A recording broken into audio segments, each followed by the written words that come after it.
Yeah, I wasn't able to do a video on Friday, but here you go. A little Saturday recap of the markets. What an absolute butchering of a day. It wasn't, the markets weren't down 1, 2, 3, 4, 5%, but it's just the candles. They look so horrible. They guarantee a continuation of the flush. Now, obviously, I've been saying that we're going to have a right shoulder before we even had the finishing of the head, to be honest. So I'm quite proud about this, foreseeing this entire move. But at one point, I'll be honest, up here, I thought, no way, maybe we start to retest the highs. I was pretty sure we were going to create a right shoulder anyway, but for some time I thought the market was going to collapse because I think it's way overdue fundamentally. I've always thought rates were going to go higher than people thought, and they're going to stay there longer. I still think, despite that, they'll still lose the fight against inflation. I think we'll just get stagflation. We'll get a weak economy despite continued inflation, and they'll raise rates to try and keep a lid on inflation. They won't. Inflation will still run out of control slowly, steadily, but it won't be hyperinflation. It'll be high inflation, but it'll be a horrible economy, and the stock market I think needs to come down. So here we go. We're looking at the Nasdaq close at low of day. I mean, the last couple of candles are perfectly bearish. Left shoulder, head, right shoulder. I'm looking for a retest here of the last low. Very simple stuff, right? Is it the 18th of August? That low, we're going to test that. Once we close below that, let's say it close below 354, down we go. This little level here that I've got, no, we're going to go test the recent breakout of, let's call it 330. Yeah, maybe a bit higher, but we're going to go all the way down here. So that's what I think is going to happen to the Nasdaq. The S&P is more advanced. Look at that 18th of August. We took it out already. We closed below the neckline. S&P, despite the Nasdaq really being weaker than the S&P, I would say, since the AI craze is over. And yes, I'm still short Nvidia, although I covered a little bit of 410, 1/7 of my position. S&P, look at that, it's already closed below the 18th of August low. Where do we go now? We test this ascending line, which may overshoot a little bit. And at which point it may even start to coincide with 420-ish, this resistance breakout zone. So I think the S&P comes all the way down here. It can bounce there, but I still think we go lower. We are going to go lower. Rates are going to keep going up until the market starts to really crash. And then we get a bond buying panic a bit like before. We'll get into that later, but S&P lower, Dow Jones close at low of day. Lower down we go to 33,600-ish. At which point maybe we bounce a little bit intraday, but lower, lower, lower. We've lost support, and we've got all the stars aligning. We've got fundamental reasons for markets to go low. We've got technical reasons, psychological reasons. The Russell, look at this. This is so beautiful. I love to see this. This little gap fill here. Yeah, okay, maybe a mini bounce on Monday, but no, all the markets need to go lower. Look, to some extent, the markets have come down a decent amount. You may have a little bounce that that I can't foresee straight away, but if there's a bounce, it will be sold. Bounces are to be sold into. Put it that way. If you're surprised by a bounce, sell it, because I think the Russell really wants to come all the way down to 172. I can't believe we're already talking about 172. I remember talking about 182, close below that, 180, and here we're already in this gap fill zone. But yeah, back down to 172. That looks very, very weak. And now look, the XLF, the banks, that was looking so good up here. Look how nice the technicals look now. It looked so strong when it was testing here. Funny how the technicals just complete themselves in the picture. Now it's just even clearer resistance. This descending line is now, next time we go up there, you want to sell it. But down we go. I mean, we are near support. So there are one or two that are near support, but I think we have to go lower. We have to go lower. Next level, 32.5. That's the XLF. Now we get to the scary KBE and the KRE. They're going to come down here. I've spoken about these levels. I haven't moved my trend lines in a long time. It's always been about this losing the ascending of the main markets or the head and shoulders. They do have some different patterns, like the Dow Jones. It's all about the ascending for the Dow Jones rather than head and shoulders. You don't see it as clearly. But the S&P and the Nasdaq, those two, you get to see the head and shoulders. The Russell, not really. I mean, the head and shoulders was over here. That was long past. That's why that's been the weaker one. But yeah, back to the banks. Down we go. KBE, KRE, they're going to go to their 40 level for the KRE, even below. KBE, you got 35. And after that, it's the absolute bear market lows. And I still think, and I've said this for a while, the Russell and the banks will be the first to go test their bear market lows. They'll have a little bounce and they'll flush them. And there'll be a banking crisis. And all these big, magnificent 7 AI crap, that's done. Okay, everyone got hyped up. Lots of people made lots of money. Now retail, unfortunately, will suffer the consequences of buying into the hype. So I think markets are going to go lower. Yes, they've already come down, right? Look at the S&P. There can be a small bounce. So let's imagine on Monday there's a bounce, which I don't expect because we close at low of day. But the point is, if there's a bounce, you're supposed to sell it. That's now the new trend. You know, it's not buy the dip, it's sell the rip. So that's my take on the markets and the banks. Let's look at bonds or interest rates rather. Sideways up for the 1 year, typical.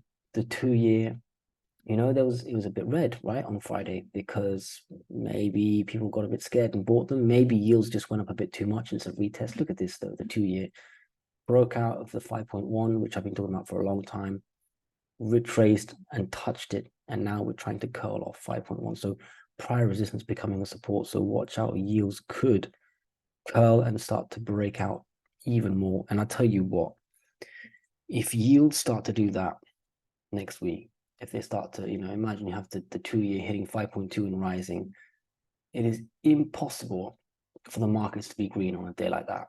Like, we've just made new highs, we're back testing, yeah, we're good, we're ready to go higher. That's a squeeze in yields. I mean, yeah, things have to be coming apart at that point. 5 year doing the same thing, new highs, a little retest there on Friday. 10 years, same thing, new highs, little retest. 30, I mean, especially the longer year dated yields, the 10 and the 30. You know, this is mortgage, this is housing, these are all the real loans. This is the economy right here. You know, this is very sensitive stuff. And the markets still haven't felt the effects of the rate hikes from months ago. This is just going to destroy the economy. And it should, you know, this is how you pop a bubble, unfortunately. But the consequences, and it's not just the consequences. I think a lot of people agree on the consequences that yields going up is going to hurt an economy based on debt.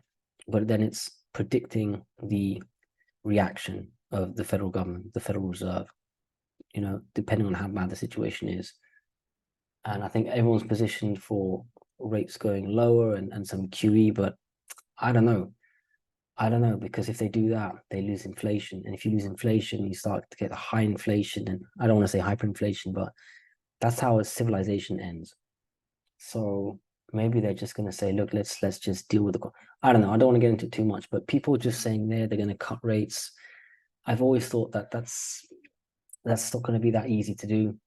And I think the last Federal Reserve decision there, I think that really, you know, they did pause, that's true, but then they said, hey, next year, forget about the inevitability of lowering interest rates. So yeah, maybe yields just do keep going up, and this time maybe the market does start to crash seriously. So I can't imagine markets not crashing if yields make new highs. And at the moment, I think we could have a curl and a new high attempt next week. So watch out with yields.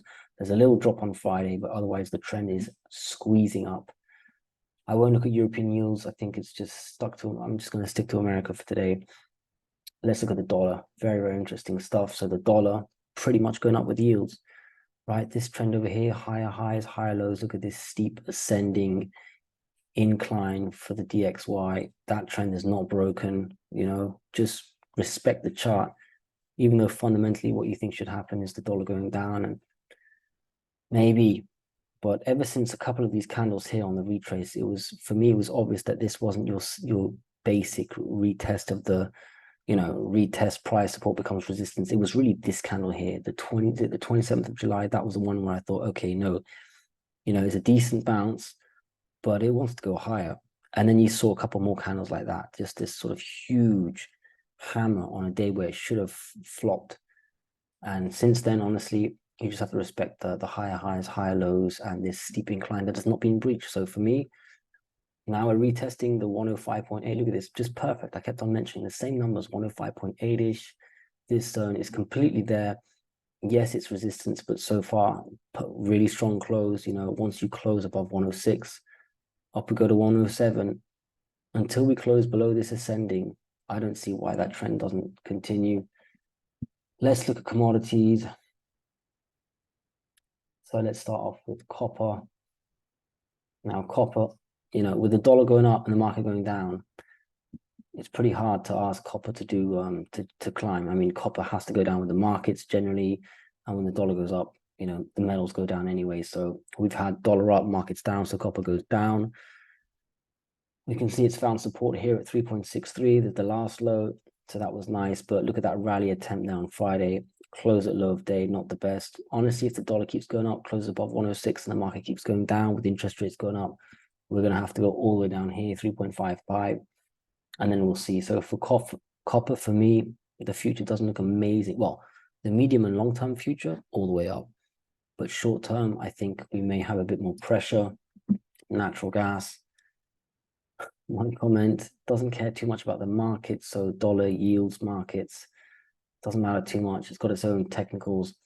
I think you got some LNG, you know, you got all these protests in Australia or something, I forgot where it is, but there's some, you know, some local news, supply and demand issues. That's probably the biggest driver of this. Otherwise, for me, technically, it needs to just close above this last high, this 3.05. That's what you really want, especially three, a close above 3 would be great. We're flagging up here, but, you know, it's done it so many times that let's just wait and see. You know, do we go all the way back down to 2.5, or do we finally close above 3 or 3.05? At the moment, I favor a move up, but let's just see. It keeps toying with everyone. Now, oil, you know, all the way down here, massive move up. Called that since the descending breakout, came all the way up here, surprised a bit with its strength here after it kept on going. But there you go. Look at this retracement down to 79, kept going. And now, you know, I was saying 92 to 94 is where you should get resistance. We found that perfectly, if I can say that. 92 to 93.5. That was your resistance. But look at this. Immediately, I thought we'd come all the way back down to 85-ish actually. But right now, we're apparently up for retesting this 92 zone. So what you want to see is really a close above this high. So let's say 93, a close above 93. And for me in particular, 94, because then you've cleared the highs back here. That should suggest a breakout of this descending. And then you're talking about, well, then you're talking about 97.5 slash 103. I think it would go straight through 100, just squeeze through 100, and then 103. Yeah, then you're talking triple digits, and then the machines turn on, and it could get crazy. So I think the first objective would be a close above 94. Otherwise, I'm going to stick with this area being resistance. It is so far. I mean, it has been there. Even on Friday, it did work. But let's see if oil can close above 94. That's, for me, the real test, and that should indicate a breakout of this descending, which should be huge. You know, and now the SPR drama is really going to kick into full gear. You know, now I mean, they achieved these low prices by dumping SPR, and now you have to refill way higher, and then you got the OPEC people cutting production, and the inflation is going to go up because oil's going up. This is a harder situation up here for the US. Let's see if we close above 94 though. Uranium, look at this.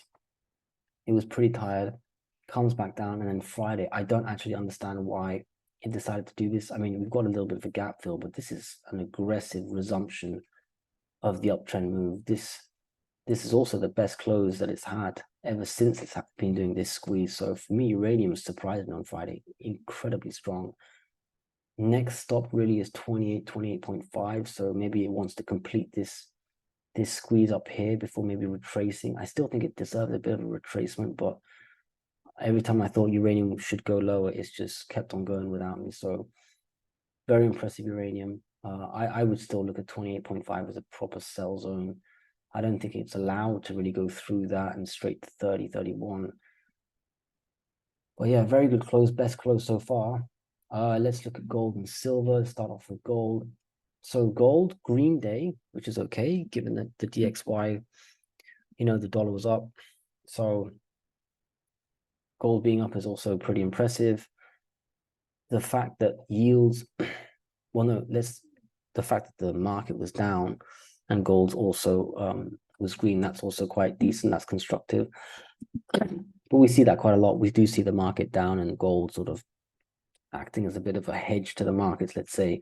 So it wasn't the most surprising day for gold being green, but still, the fact that the dollar was up and gold was still up, that's good because the dollar has been rising up, up, up, up, up.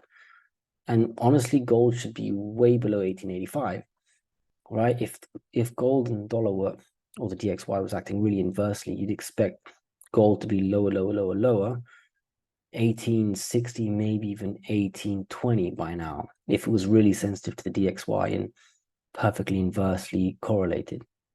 But it's not the case. So the day we do get a pivot or a DXY breakdown, I think gold will shoot up and quickly start to test this 1982,000 zone. So that's some good news. I mean, gold was up, so that's quite good. And actually, it's not that bad. There's not that much bad to say about gold. Silver, very impressive. I mean, silver is acting as if the dollar's been going down for several days in a row. So I don't really understand why silver's been that strong compared to gold. I know we've come off a very strong support zone. So there's that. But no, very, very good, very impressive. It's caught up on ratio terms. So let's see what happens. I mean, if the dollar keeps going up, can silver stay green? Can it just not go red? That's what you need. You just need gold and silver to hold out so that, the day the DXY does actually fall over, they can really squeeze. So very impressive. However, despite gold and silver being up, the miners have not been able to withstand the market drop. So that's a bit unfortunate. Now, they weren't that destroyed, but we also had silver up, gold and silver up the day before. And it was quite disappointing to see the miners just following the market lower rather than the metals up. So you have to be aware that, if the market does continue to drop, and I think it will, then the miners could continue to go down despite what gold and silver does. So got to really consider that. At the moment, look at this close at low of day, just like the markets. And next week, I do think the markets go lower, So let's see, do the metals keep going up? I mean, what if we get the metals going higher and the market's going lower? Which way do the miners go? That's the ultimate question. At the moment, the miners are going low with the markets. Not that much. There's still that little influence from the metals being up that means they're not that red. But still, it's a bit disappointing. However, there could be that moment that comes when all of a sudden they decide to just follow the metals way more. And I think the banking crisis that we had a couple of months ago was the perfect moment. I mean, it was basically the metals, the miners, and Bitcoin, the crypto world going up, everything else going down. And it would be good to see that return. Maybe it takes the banks going down. Maybe if the banks go down, then the miners go up. I'm not sure. But at the moment, you just got to be cognizant that the miners are going down. They're having red days when they should otherwise be maybe green because the underlying metal is green. But that's the way the markets work, The miners tend to follow the miners, tend to follow the markets, especially on big crash days. And what if we have a real market crash day?